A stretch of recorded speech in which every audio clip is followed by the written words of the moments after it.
So we're now going to talk about how to scale Snapchain even further. At some point, each Snapchain node is a box that usually runs in the cloud.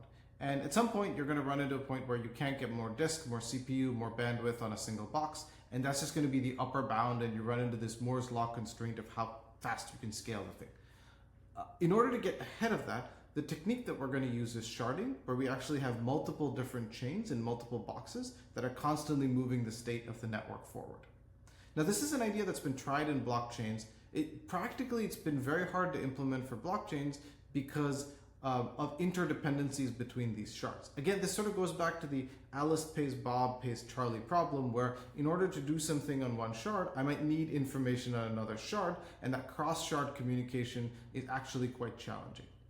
The really nice thing about Farcaster and Snapchain's architecture is that we don't actually have any cross-shard communication that is necessary for messages. If Alice says hello world, that can be processed on a single machine, and no other machine ever needs to know about it. This is true even in the case of replies, which are a little less obvious. So let's say Alice and Bob live on two different chains, and Alice says hello world and Bob says welcome. Now Bob's post sort of has a reference to Alice's post. That's how you know it's a reply to Alice. But we can confirm and accept Bob's message simply by checking the validity of his signature, and we don't actually care about whether that message it's referencing from Alice exists.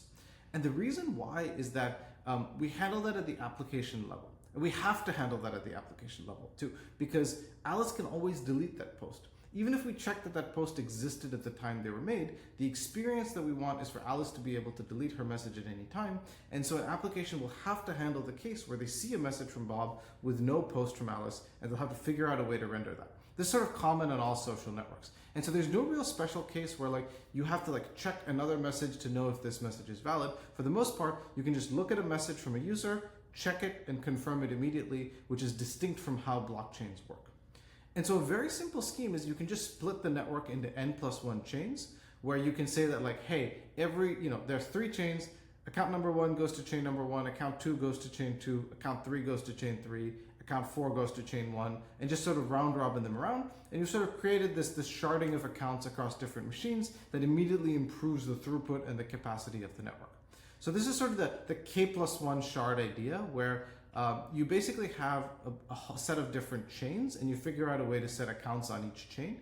And each chain kind of produces its own blocks, or block shards as we call them. And then you have the +1 chain, or the binding chain, which brings all of these blocks together.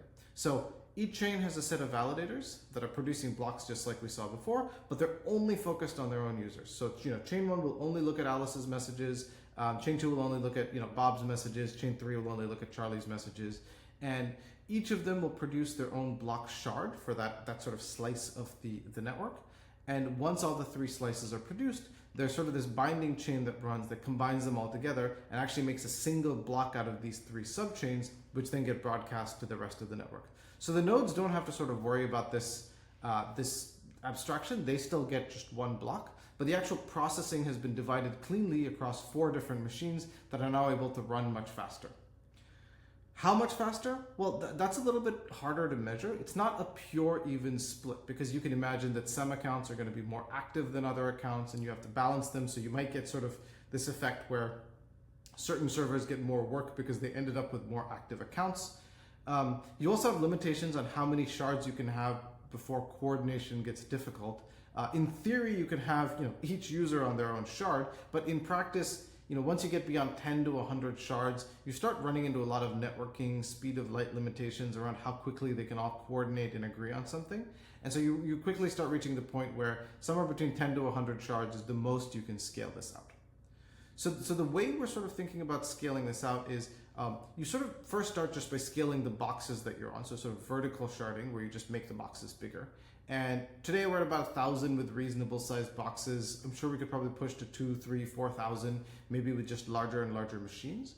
And then you can start splitting into different chains, which would give you more headroom to grow up beyond that. So, if you split to 10 chains, you probably go from 2,000 to 4,000 to something on the order of 20,000 to 40,000 messages, maybe a little less efficient, maybe let's say 20,000 to 30,000 messages per second. But we feel pretty confident that this design will get us over 9,000. That feels like a very achievable goal, even if we run into some obstructions. But beyond that, we might have some more headroom to grow. We can probably get to the tens of thousands, but it's unlikely that this architecture in its current form gets us to 100,000. However, that's about 1,000x over where we are today in terms of capacity, and getting to the 100K to 1 million transactions per second, where X and other social networks are, is an area for future research, but we'll have several years of headroom to grow into that and be able to build towards that architecture. Now, one last note on the validators before we sort of wrap up this bit on scaling is you'll notice that there are 3 validators for each of these chains, but they don't actually have to be run by different entities. So you can have like one entity run 4 boxes, which is the validator for, which is one of the validators for chain 1, chain 2, chain 3, and the binding chain. And so you can kind of see that like the sort of filled out ones represent one validator entity and another validator entity and so on. So each validator can actually run multiple nodes. You don't need to go and find now 12 different people to run nodes for you. You can kind of have the same 4 people run different sets of nodes and still give you the throughput and censorship resistance properties that you need. And this can sort of be scaled up, right? You can increase the validator set from 3 to 10. You can increase the number of chains. There's a lot of properties and parameters that you can play with to really scale out Snapchain and get to a high degree of throughput on the network.